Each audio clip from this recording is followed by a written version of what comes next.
គ្មានអ្វីមកខ្លាញ់បន្លំបានទេសម្ពុតហូលខ្មែរតម្រាំតែចាក់បានមួយសរសៃរបៀបនេះគឺថាប្រើពេលយូរមែនទែនចឹងហើយក្នុងនាមយើងជាកូនខ្មែរទាំងអស់គ្នានេះបងប្អូនត្រូវតែថែរក្សាអភិរក្សឲ្យបានព្រោះដោយសារបរទេសគាត់មកឃើញសម្ពុតខ្មែរយើងគាត់ស្ទាបគាត់មិនអែលនៅនឹងឯងគាត់ឆ្ងល់ថាមិនអត់កណាត់វាស្អាតវាតុនវាល្អអញ្ចឹងណាហើយបានអីមិនល្អបងប្អូននេះមិនមែនកណាត់ធម្មតាណាសិតតែយកមកពីសម្បុកតកៅនាងសរសៃសូត្រស្អាតត្រឹមត្រូវអញ្ចឹងណាហើយនិយាយពីថាឧបករណ៍សម្រាប់ត្បាញរបស់គាត់ច្រើនណាបងប្អូនតាំងពីឧបករណ៍រវៃឧបករណ៍តម្បាញហ្នឹងគឺថាច្រើនម៉ូតច្រើនមកឲ្យច្រើនគ្រឿងមែនទែនហ្មងអញ្ចឹងមិនថានៅពេលដែលយើងស្លៀកពាក់អ្វីមួយបងប្អូនយើងមើលឲ្យច្បាស់កុំឲ្យប្រទេសជិតខាងគេបន្លំយើងបានថារបស់គេរបស់អីណានៃបងប្អូនអត់មានទេនេះខ្មែរយើងធ្វើដោយផ្ទាល់ដៃឧបករណ៍របស់គាត់នេះរបៀបហ្នឹងស្មុគស្មាញរបៀបហ្នឹងឯងមុខរបរមួយនេះគឺមានតាំងពីដូនតារបស់យើងមករហូតមកដល់បច្ចុប្បន្ននិយាយទៅសរសើរអ្នកដែលគាត់ចេះធ្វើអ្នកដែលគាត់អភិរក្សបានធ្វើឲ្យភ្ញៀវបរទេសគាត់មកគាត់អាចចូលទស្សនានៅឧបករណ៍តម្បាញឬក៏ការតម្បាញរបស់ខ្មែរយើងបងប្អូនហើយកន្លែងតម្បាញហ្នឹងបងប្អូនគេមានចែកគ្នាអញ្ចឹងដោយកន្លែងនេះគេដាក់ថាតម្បាញហូលលបើកអីចឹងទៅខ្ញុំមិនដឹងថា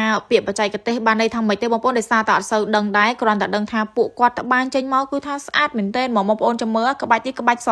មើលទៅមានតម្លៃមែនទែនហ្មងហើយបើក្បាច់នេះវិញគ្រាន់តែមើលឲ្យស្មុគស្មាញឈឺក្បាលមិនដឹងថាក្បាច់អីហើយយើងនៅគិតពិចារណាថាគាត់ចាក់ធ្វើមិនបានចេញជារូបរាងស្អាតរបៀបហ្នឹងបងប្អូនក៏ប៉ុន្តែគឺគេមានកន្លែងហូតតសៃសូត្រយកពីសម្បុកតកៅនាងរបៀបនេះនិយាយពីថាគ្រាន់តែយើងគិតមើលតាំងពីវគ្គចិញ្ចឹមដង្កូវនាងរហូតដល់ដង្កូវនាងធំបន្ទាប់មកទៀតចាំយកសម្បុករបស់វាបន្ទាប់មកទៀតមកយកសរសៃចេញពីសម្បុកដង្កូវនាងហើយការយកនោះគឺថាមានការប្រយ័ត្នមែនទែនប៉ុន្តែសរសៃអំបោះស្វិតល្អណាបងប្អូនហើយគេមានឧបករណ៍គ្រប់គ្រាន់ក្នុងការហូតយកសរសៃចេញពីសម្បុកដង្កូវនាងហ្នឹងនិយាយពីថាយើងបានទៅមើលផ្ទាល់គឺថាពួកគាត់អត់មានតនេទេបងប្អូនចែកការងារគ្នាបានច្បាស់ល្អខ្លាំងណាស់ល្វី